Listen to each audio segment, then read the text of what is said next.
वृंदावन बिहारी लाल की। और इस तरह से आज का जो कार्यक्रम है, कार्यक्रम का हमरे मन वृंदावन बिहारी लाल जी के,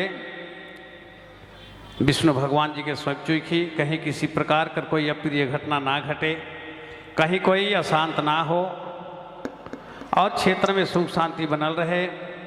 इस क्षेत्र का जे भी मायमन है, बहिन मन है, सब कोई माता पार्वती जैसा जब तक सूरज चांद रहे तब तक सदा सुहागन बनल रहो। यह आशा विश्वास से आज करी कार्यक्रम कर शुरुआती कही रही। चलो धन्यवाद।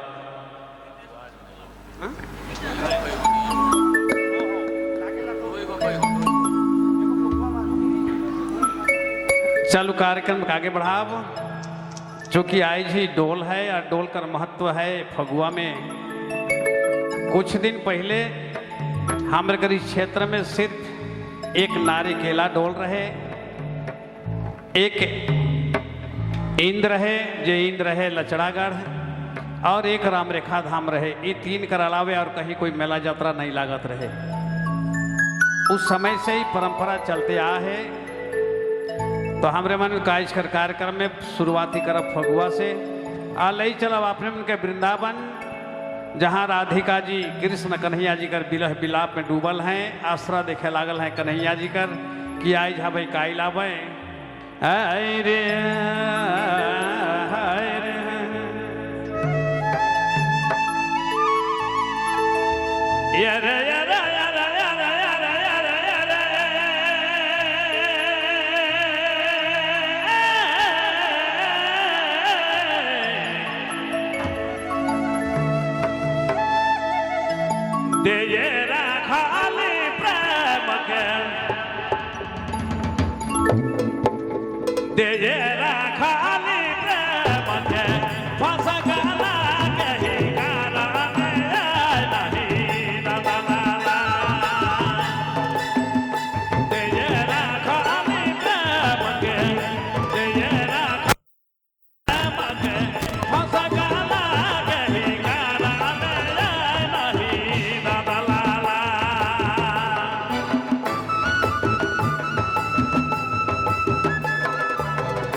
वृंदावन बिहारी लाल की।